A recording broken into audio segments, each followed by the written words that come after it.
All right, and all of a sudden the series is tied 1-1. And I don't know about you guys, but I was under the impression that individual team members for Team Tempest fell extremely quickly here in this game. What happened, Jay-How? I mean, eStar basically singled out every time they had a chance, they capitalized on it, and it shows in their gameplay. We're going to be able to see some highlights that are going to blow your mind, but the fact that they made the plays happen, they even countered some of the stuff that Tempest was trying to do, like the Mighty Gust. They were like, you want to do this? You get a kill? Guess what? We're in position. We're still coming in. It was crazy. I mean, the map control that we saw established by eStar was insane. At some point, we had 175 gems on the side of the Korean team.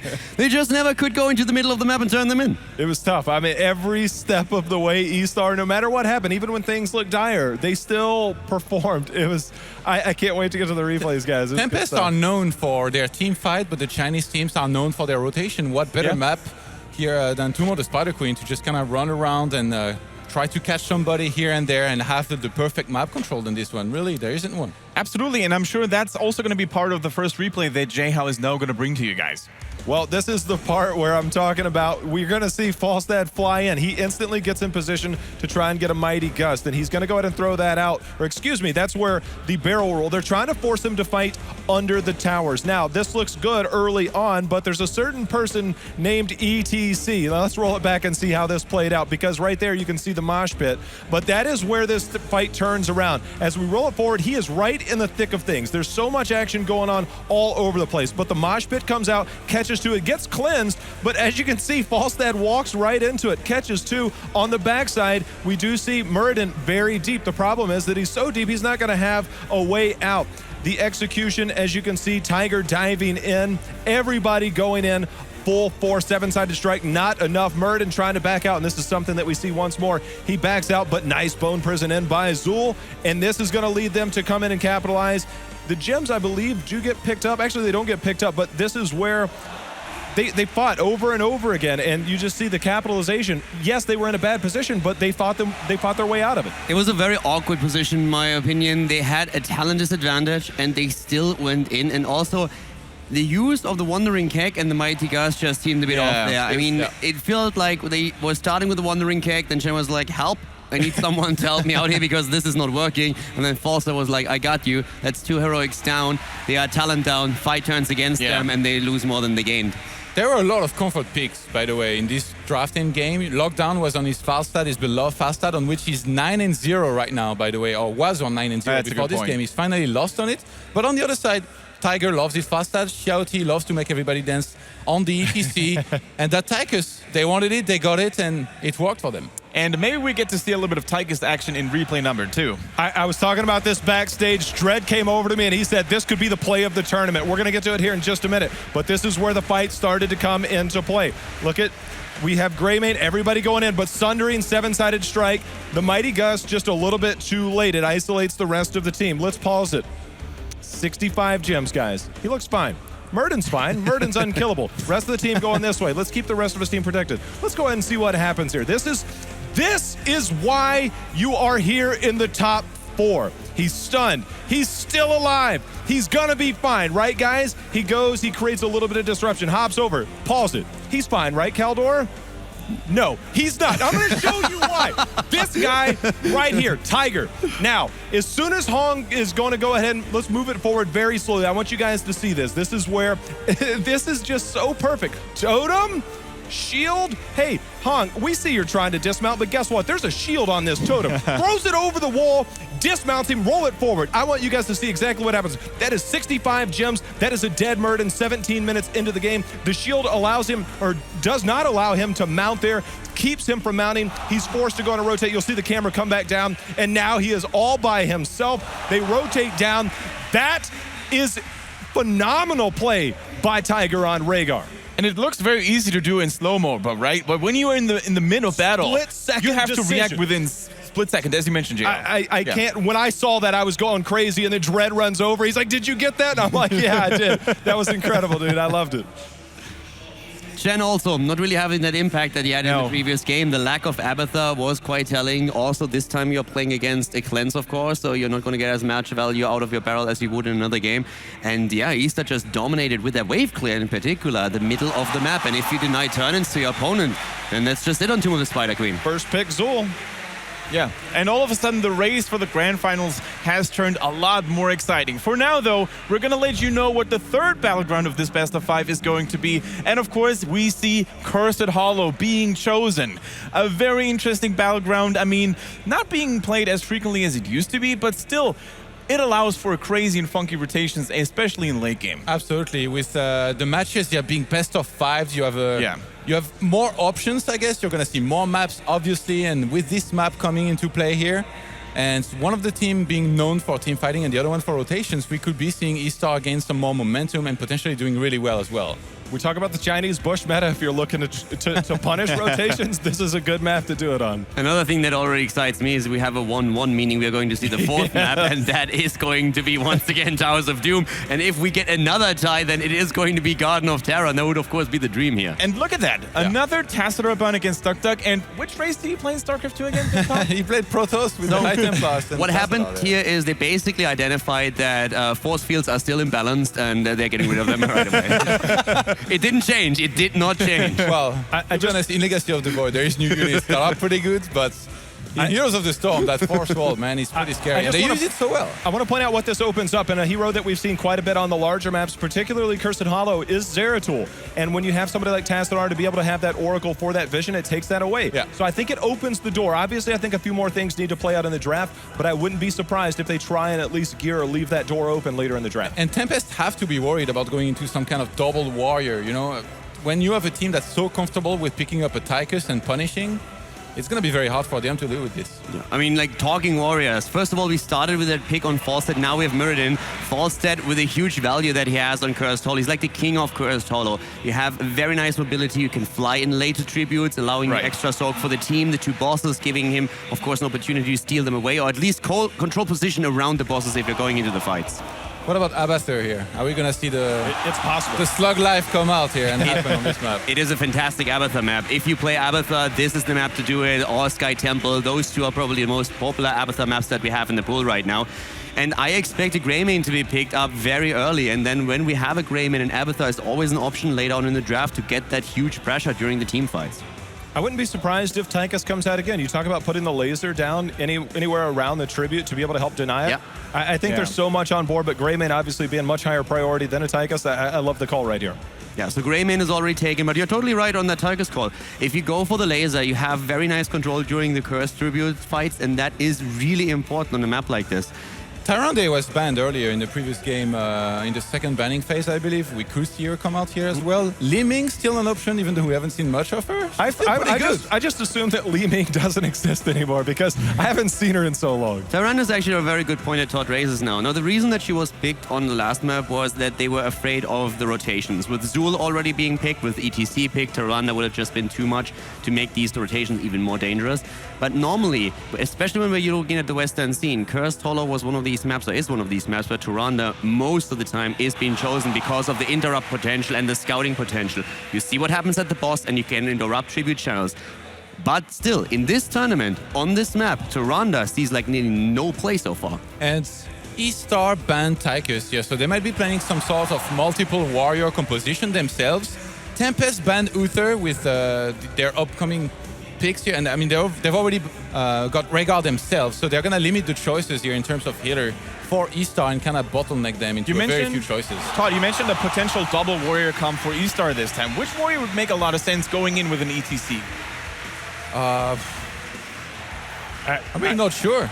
I mean, we have two options. Sonya and Nubarak, both of them would really cater towards those needs. You can dive deep. You have also a lot of sustain during the fight. It depends a bit on the healer. But there is no one that really stands out, right? I guess. I feel both of the two could be being played. This is not really one on the European meta where even something like Stitches would have been a choice. Ethereal, depending on how aggressive you want to be the comp, is an option, but Tempest already picked that away. I really think still that if we're going to see a second war, it's either going to be that Sonya or that Nubarak. What's always cool, we talked about Tassadar with the Force Wall at 16. We have Tyrael with Holy Ground, and that allows to make plays in these tight choke points that Caldor was talking about earlier. I mean, they're very narrow gaps, and if you can isolate somebody with that, then I think Tyrael is a good pickup. It's just they need some damage, though, and they need to start getting it now. I'm just curious if they're going to try and stick more toward their range or whether they're going to try and supplement a strong front line. Kel'Thas here, anyone? Who? Please? Never heard of him. Yeah, we haven't seen him in this draft yet. There's Karazhan first of all, but let's touch on that Sonya for a moment. Because Tempest is basically doing something that we've seen from the Chinese teams a lot. They go into a heavy melee composition. And they are trying now to enable that with that Sanct. We've been talking about it all week. You go in, you drop that Sanct, Sonya moves in as well, you force the fight. When eStar does it, they have a Zool so that they can force it with a Bone Prison. Right now, there's still potential to move away. And the one thing that I'm a bit worried about is that eStar simply uses in these situations Falstad to gust the opponent away, and all of a sudden, it's a reset on the fight, and Tyrael is on cooldown. Sanctification, though, will be the deciding factor. If he plans the Sanctification well, that neutralizes what Mighty Gus does. But if it leaves his heroes behind him, that's what could be scary. But that's the moment. You just wait for them to just move out a little bit, and then you buy yourself the time, and then you have Tyrael on the cooldown. So, of course, you're totally right. They have to time it perfectly to make it happen. But I feel they're good enough to do that. Kendrick made a good point. Kel'Thas still on the board. I wouldn't be surprised if it's a last pick by Tempest. Li Ming, I think, is still a good pick here if you want to help poke along those tributes. She has such good range on her Arcane Orb, on her Magic Missiles. I think one of the two really fits with their composition well. But we've been surprised so far the fact that Kel'Thas is this late and we haven't seen Li Ming in what feels like 2 days. It's just so interesting to see eStar ban Tychus and then Tempest being like, oh yeah, Tychus is gone. Let's just go warrior heavy ourselves. They're not going to be picking themselves. She does exist. I feel I found her. And she gets prioritized over Kel'Thas there. But I like it on this map because of the range. They need her, I feel here. They need the poke. They also need the burst that they have on it, especially with the melee-heavy setup that they have at the front line. And so far, losing the poke bag around the tributes, I think Li Ming is like the perfect choice for them in this game. Yeah, Kel'Thas has to kind of get in that weird mid-range to land the gravity laps. He puts himself in vulnerable positions where Li Ming stays way, way back and just pokes. I think that Caldor made a good point. It's the best choice right here. You have another interrupt, of course, as well, if you go for the Wave of Force. Yes, that's true. We're looking at ETC once again on the other side, and when you have that mosh pit there, that is a good call. I think this is a perfect call, and Caldor hit it. Is there a significant difference in why or in how Korean players play Li Ming, or do you think it doesn't really matter which region you're from? Li Ming certainly has a similar playstyle. Well, somewhere out there, Crowan's happy. I mean, that's without a shadow of a doubt. It's just weird, the prioritization. In other scenes, Li Ming is highly prioritized. And here, in the last few days, where we've seen a lot of Korean and Chinese teams, they just haven't picked her. I mean, she's just been off the table for quite a while, but making a return, Cursed Hollow is a perfect map for her. Cursed Hollow is actually great for her right now, but I still have to say that I like the draft that eStar has put out there. It's very, very solid. It's very well-rounded, too. They need to be careful with ETC at the front line, that's for certain, but they have Thrall here, and especially on Cursed. If you play patient, those Sundering flanks are absolutely fantastic. Yeah, by the same token, though, we mentioned it, the potential Sanctification can maybe prove some problems, but do you think that alone will be enough to stop that onslaught from eStar Gaming, Todd? It's all going to be about the engagements, and Tempest have shown that they are masterful with those. And eStar's composition doesn't really strike me as one that will be as comfortable compared to the previous game. To roam around, try to make some catches. You know, you were talking about the party bushes, to do some good ambush. There is some decent escape as well on Tempest's draft, so I don't mind it too much here. I think they did okay. I actually have to say that with this particular setup, the Sanks this tournament, we have seen some fantastic ones, but overall I was disappointed, and I don't think it's going to be enough. All right, let's get to prediction, boys. Todd, why don't you give us a start? I'm going to go for Tempest here against all odds. I think they're going to take this map here. I like their draft. Right. Yeah. I called eStar last game. I'm saying it again. eStar makes it. Jao. Give me Tempest. Give me Li Ming. I'm going to tell you guys she's the one to look out for. I'm a little bit worried about Tempest here because everything's on line for Tyrael, a lot of weight on his shoulders, so I'm going for eStar Gaming. I think they have a really nice comp to force a decision here, so that's my tip. Anyway, though, Gillyweed and Kalars, they're getting ready to cast this map here for you guys, so stay tuned and enjoy Cursed Hollow.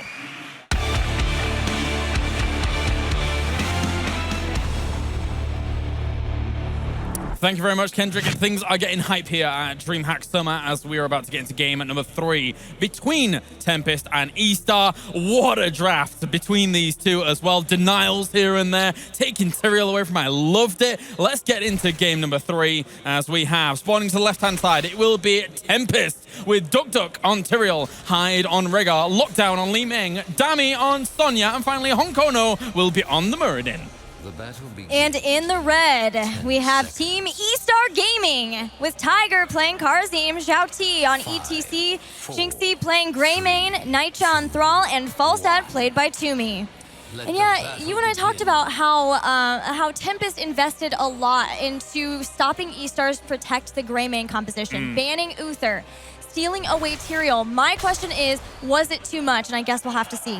Yeah, we shall already see here. Going for a block with Thrall. And no surprise against this heavy melee comp that we're seeing on the other side here with Sonya, Muradin, and Tyrael trying to barrel down on them. Remember, Sonya is still technically a warrior, so I guess you could still call this a 3-warrior composition. But Sonya, yeah, she fits other roles, let's be honest. Even force armor for Li Ming. So a lot of defensive talents coming out on both sides. But Tyrael did get Heraldric Reforging. My favorite Tyrael level 1 talent means that you have a lot more Eldrin's Might, so more mobility once you can get, once you have that, and then later on, the potential for more often to have Holy Grounds. NC able to dodge that spawn bot so well, and that is going to mean a kill on the other side. Muradin ends up falling just based on that dodge alone from NC. So masterful. Oh man, the NC dodging by the skin of his teeth. But yeah, they're going to get first blood off of that, and they might be able to get more. They're going for the fight. Toomey coming in. Dami is in trouble. Whirlwinding, spinning to win and to safety. Spin, and NC will have to retreat away down towards that bottom position there. Both the teams have lost a little bit of soak towards mid, while the fight rages on up towards the top with Tyrael and Karazim. Not too much craziness going on there. Duck hasn't even expended much of his mana at all. So you can see kind of the friendly, gentlemanly rivalry up towards the top. It's like, yeah, I'll push, you'll push, nobody will use any mana, it's fine.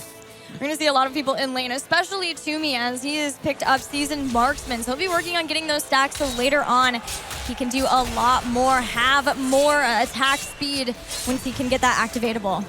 Yep. All right, so Toomey just going to stall that out towards the mid, and even Heraldric, the Eldrain's Might even, I should say, being thrown towards the middle of that. And actually, Eldrain's Might is actually quite mana costly. It really is. Using that in the middle of that lane means that Duck is at a slight disadvantage here against Karazim. Well, both teams are trying to get level 4 to be ready for the first tribute fight. And additionally, Tempest and eStar are working on taking out their Giants. And we'll see who gets the better trade off of that based on where the first tribute spawns. Yeah. And now that I mentioned that about the mana costs on Tyrael, I believe they're actually like buffing them a little bit to the point where they're a bit cheaper coming up soon. So I'll be excited for that. Because Tyrael... You and I both. Yes, exactly. I've got my little Tyrael notebook, 2-hand with your little Tyrael notes, 2-hand as well. Yes, they are here. We are ready for any Tyrael occasion. Exactly. All Tyrael occasions are covered here between Kylaris and Gillyweed. But this is going to be a tribute being challenged down in this position, and nobody's been left in lane, so both teams are keen to get this one. Tribute up top means that eStar's Giants get to do more, but if they lose Nightja here, that's a problem, and Duck making sure they do, using Eldrin's Might to body block, and with a 4v5 here, we'll see if eStar still wants to try to contest this. They know that Thrall is a pretty low respawn timer. The follow-up damage from Li Ming that the Tempest is showing here is really powerful. I mean, they've already got a lot of damage anyway when Sonya's blading away on top of someone, and that was obviously to Thrall's detriment. But now they're going to just back off. They've got themselves the trip, and they didn't lose too much down to the bottom so far with these Giants being annoying. Yeah, it was great to be able to get a kill off of that as well as the tribute. With Li Ming too, you mentioned her damage, and that is going to be catapulted a lot because she did get Triumvirate at level 4. Oh yeah. So as long as she's making sure to hit those orbs at max range, and because she has such a good front line to stay behind, then she should be able to make sure that she's continually being able to throw those out and stopping any tribute pickups potentially. Precisely, and as they said, as you said, as well as on the death there, unless the flank comes out, Li Ming is fine. The front line will hold. Unless it all dies. But aside from that, it will hold, and Li Ming will be a happy wizard in the back. She always says it's better to be a wizard than a mage. Sorry, Kale Pass and Jaina. Well, I think she'll be just fine unless maybe there is like an aggressive fly, right? Yeah. That would be the one thing, a flank from Thrall. But yeah, it's up to Lockdown, and Lockdown can obviously very good player who knows to make sure he's in the right position not to get hit by those. Yeah, I think even Wolf was saying how much he's a big fan of Lockdown's Falstad, to the point where he wanted him to hold a Stormlord Falstad skin. But for now, it's going to be another tribute fight as NC here in the thick of things. But at the same time, Rehgar was quite far forward, and he will fall to the pressure here of eStar. Gets some damage down so he can get the self-heal, but now is in trouble again as more members of Tempest are rotating into this fight. But a lot of them are very low. Muradin is going to fall. Tiger and Xiaoti ensure the destruction of Li Ming. Sonya drops, and maybe an overcommitment there in the rotations after they lost somebody. That was a scrappy fight. Scrappy fight overall, and Tempest do get bodied for it. Rightfully so. In the end, eStar really takes advantage of that one.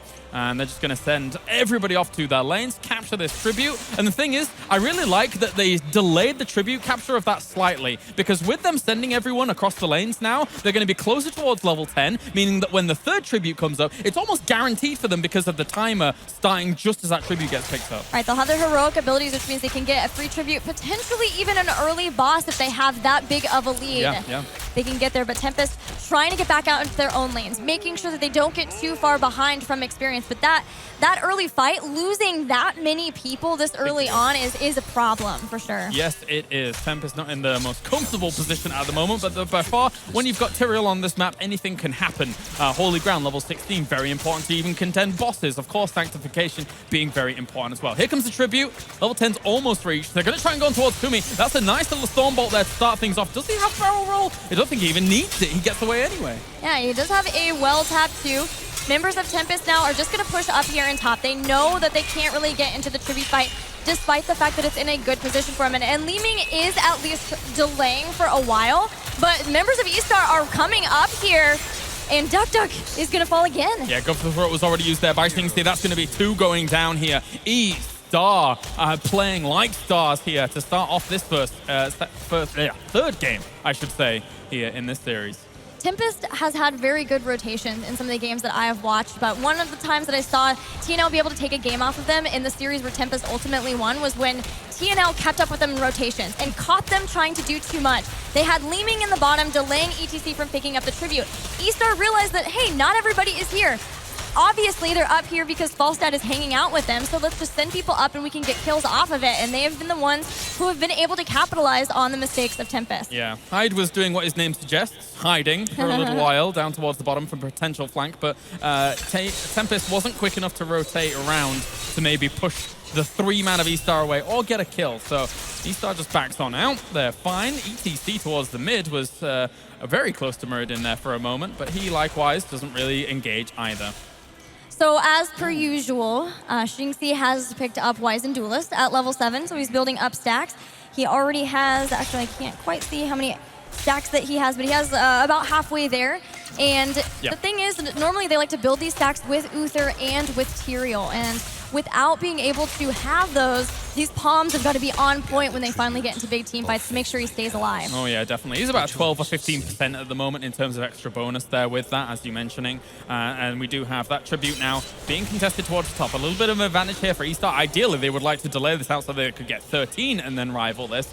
But that might be a little bit difficult. So we're going to see them trying to contest it as quickly as possible. Tempest wants to fight here because not only are they at the even talent tiers, but if eStar gets this tribute, it's going to be a curse. That was a lot of damage done by Li Ming to start things off there. On to 3 members with the Triumvirate Orb, and they're actually hitting them very, very quickly. Duck in the thick of things drops his Sanctification already, and they're looking to put on pressure towards Falstad. Doesn't really do too much. They're Sundering as well as Gus to try and push them away from this, and eStar will just back away. The Sundering was a great time. It was the perfect timing. As soon as Sanctification stopped, to be able to make sure they could all escape and get healed back up here. They got a big mosh pit, but it gets canceled. Instantaneously forced out there, so he's not going to be able to do much with that at all. It looks like Stinty just managed to get away. Oh, but no! The stealth wasn't enough to get him away there at that level 4. So that's going to be 1 kill going over to Tempest. But Duck goes down too. It's a 1-for-1 as he tries to throw down Archangel's Wrath. Whoa. That was an early palm. Yeah, it was, but they might not even need it, to be honest with you. They're still putting on a lot of pressure. They've got lots of stain available to them. Thrall benefits so much from his Frostwolf's resilience that he's going to continue that on. That is the curse going over to eStar, and they will put on the pressure against Tempest. Even though it was an early palm, it was really the best choice for them to try to focus down and allow Zhao T to get back. They pick up the tribute. Now they have a curse as well as 13 talents. That's very strong stuff from eStar. And even, I mean, they technically can make so much happen from this. They can get themselves the entire outer wall of forts from there and get a significant advantage in levels. And don't forget, Toomey this whole time has been stacking season marksman over halfway to completion. Yeah. And with being able to take out minions super fast, that's going to help him get even further along during this curse. Of course, Jingxi's stacks were reset from his business duelist, of course, so he's not going to have as much power behind him, but you're right, that is very, very important. Wave of Force there was used to actually try and push back ETC and NC, as they will be able to get away, but it was, you know, they could have found something from it. 2 forts down, 1 fort nearly down too. I would say that's a successful curse for eStar. But Tempest are about to get level 13. Still, there is a good amount of experience advantage for eStar, and they can look toward getting level 16 talents. They're in the boss. A little bit ambitious here. There could be the rotation quite quickly. And that's still a full health boss. And they make sure that it stays unleashed. So now they're still continuing. They can't do that. There's no way. They will back away. Back off and get the bruisers instead. The consolation prize of being surprised out of getting their own boss. But it's pretty risky. Both sides have some good abilities for trying to control that zone. Of course, it gets better for Tempest once they can get Holy Ground at 16. Though. Oh, yeah. Very much so. Even if you have to burn Holy Ground and Sanctification to make sure you're not going to get gusted away and your opponents can't step on the circle, it's probably worth it in that instance to take a boss away from them, although you might then get team wiped. It really depends. Yeah, that's always the concern at the throw pits. But no bosses still taken in this game just yet. eStar very content to try to look for picks. They may have found one right here. Yeah, they may have, Dammy, but he does have Mystical Spear. Can he get away over the wall? He's not even going to go that way. And actually, Ancestral Heal does hit on him. They gust 3 away, but that's not going to be enough. Palm already lands there on towards Toomey. And that's a mosh pit, but it's not enough. The explosive power of Tempest coming out there. Able to kill off 3 so fast. Thinks he falls as well. And NC on the retreat with that Wind Fury. Can they chase him down? I think he might be able to get away. Stomp Bolt, it lands. That's going to be a full team wipe, Gilly. Oh my goodness. What a huge team fight for Tempest.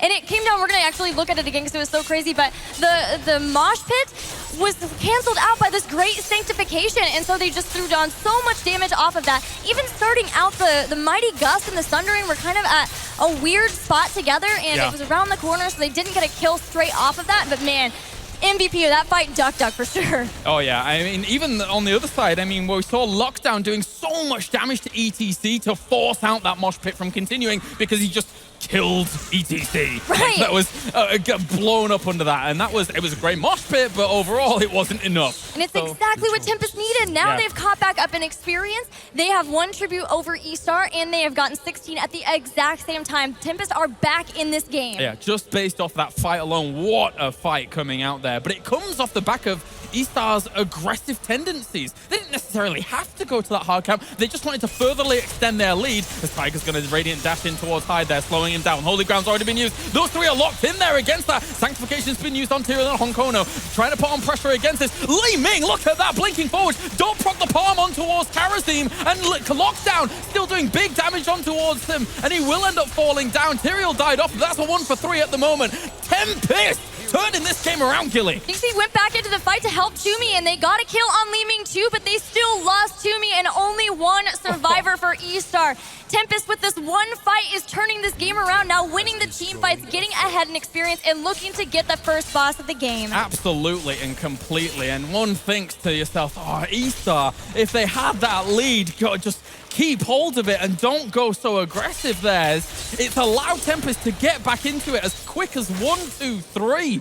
And now this boss easily going over to them. I don't see how only Rhaegar alone could ever rival that. In the Gold League Grand Finals, there was a fight on Cursed Hollow, and eStar was in the lead for MVP Black and then had a very similar throw in a fight. It was at a boss. They were ahead and they didn't need to fight. And again, maybe it's just that they get so excited that they have these leads that they get just a little too eager to try to widen the leads when they could play the patient game, wait until 16, and then pounce on Tempest. Honkono, level 16, heavy impact.